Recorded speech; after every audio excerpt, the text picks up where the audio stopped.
Malawians waiting with unbated breath as rescue mission continue to search for Chilima missing aircraft. Now, this is a story that I think has been attracting global attention, and I think even a couple of our viewers. I raised it and I said we were waiting. I think this is now around 1:30 a.m. Kenyan time, East African time, and the Malawian president has just finished giving his press briefing, and that presidential briefing was very important so that he can update the country, he can update the world on what exactly is the progress of that search mission. So probably those who are listening to this for the first time, Malawian Vice President known as Honorable Chilima and 9 other dignitaries, officials of Malawi government, and I think there are also some journalists, were making their way from Lilongwe, boarded a plane from Lilongwe, heading to Mzuzu. I'm told it's a very mountainous place. It's quite a big distance, but the plane disappeared somewhere in the thicket, and the aviation authority from Malawi have been taking time for the last 16 hours. By the time I was going live, I was shooting this video. For the last 16 hours, they have not been able to locate where exactly is that plane. But then I'm just following the Nyasa Times. Nyasa Times is one of the leading news outlets from Malawi. And immediately after the president of Malawi made that speech, what President Lazarus Chakwera only made statement about the fact that what has happened, he's already cancelled the trip to Bahamas and Switzerland, because Malawian president was also supposed to attend the Ukraine-Russia peace talks that is going to be held in Ukraine, in Switzerland. So that's what they have, the president have actually announced. But then, what is it that we know? Nyasa Times are exclusively reporting that there are strong fears mounting that Malawi Vice President Saulos Chilima has died in a crash landing in Chikangawa forest. This after his chopper failed to land at Mzuzu airport this morning. Information that sourced indicated that Chilima was aboard a Malawi Defense Force chopper to attend a funeral of lawyer Raf Kasambara. However, the plane failed to land at the airport due to bad weather. It was on return that the plane is feared to have crashed. According to sources, a crash was eyewitnesses in Chikangawa forest confirmed. It is believed that it is the plane carrying Chilima. Government has confirmed that authorities have lost contact with the plane since 10 a.m. Remember, it left the airport around 9:17 a.m. But the authorities lost contact with the plane at around 10 a.m. The Office of the President and the Cabinet wishes to inform the general public that Malawi Defense Force aircraft that left Lilongwe today, Monday 10th June 2024, at 09:17 hours, carrying the Vice President, the Right Honorable Dr. Saulos Chilima, and 9 others failed to make its scheduled landing at Mzuzu International Airport. Meanwhile, the government has also confirmed that President Lazarus Chakwera has cancelled the trip to Bahamas and Switzerland. Other sources said that Chilima's phone was last available around 10:30 a.m. the morning. That was nearly 15 minutes after its scheduled landing. The plane was expected back in Lilongwe at most an hour after the return from Mzuzu.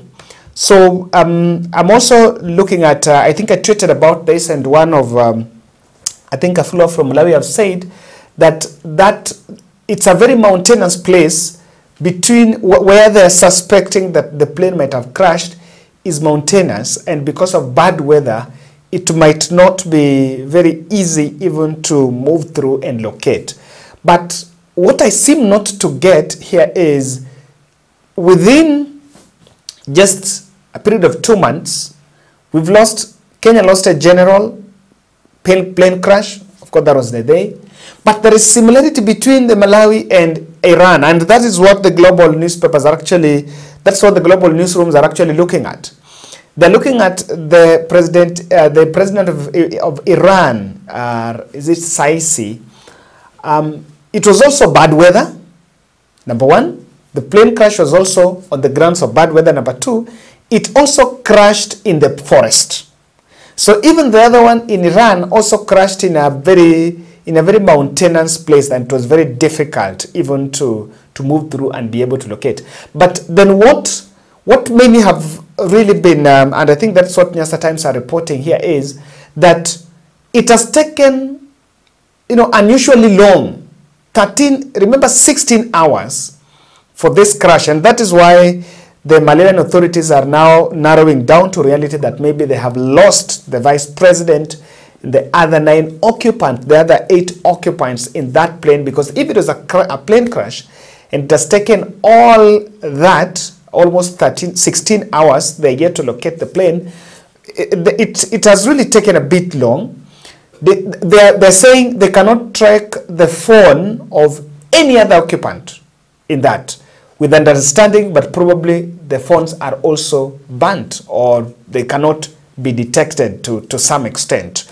So that is one of the things that people are trying to, now the global community is trying to draw parallels to. The time frame has taken a bit long, even if they would be, like for example in Iran, yes, it took them also long to locate, but already they had, I think within 2 hours, they had already known where the plane is. So the work was just trying to find a way they can go and find where the plane is. But the Malawian, they don't even know where the plane is. And I don't know, people in the aviation space, at what exactly the plane crashes, can't the people with the software bit be able to track?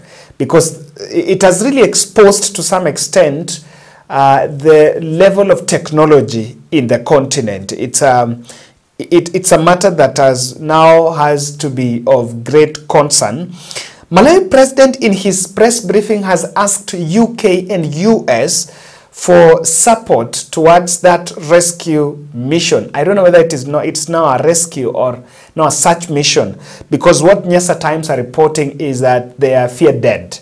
The vice president and all the other occupants in that chopper are feared dead. So they've requested, but the response from any other African country, that seems not to be forthcoming. Maybe it has not reached that magnitude. Now, there were reports that the search mission was to be suspended until tomorrow, and that was due to bad weather. But I think when the President Chakwera made the press briefing just a few minutes ago, he's confirmed that that search mission is going on, and they're not going to stop until they locate where the plane is. So that is just a bit of what is happening from there. Whatever I've read for you is from Nyasa Times. Nyasa Times, a newspaper, is one of the news outlets from Malawi. And the continent is following this closely to see what probably are the probabilities in it. And we believe that those who are maybe coming through for the investigation, they are going to come down. But I think the continent, or rather the global world, needs to really look at the chopper for mobility. The aircraft's mobility is a big problem. I remember in Iran, there were complaints about spare parts, that the spare parts that they are having there are not some of the best. Kenya is also actually donating some spare parts to another country. If it is not Zimbabwe, then it is Mozambique, one of those countries. It is either Zimbabwe, Mozambique, or Malawi. I don't know it is which one. But one of the three, Kenya is also donating some spare parts. So, and that is a problem.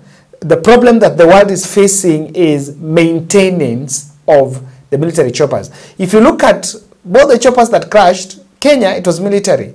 The one for Iran, it was military. Even this one, it's military. The others have been crashing. The other commercial choppers have also been getting involved in accidents. I think even Kenya, one company just 2 days ago had a problem. from Homa Bay, if I'm not wrong, but it was fixed. So, guys, let's just follow up. I was just bring you up to speed with what's happening from Malawi.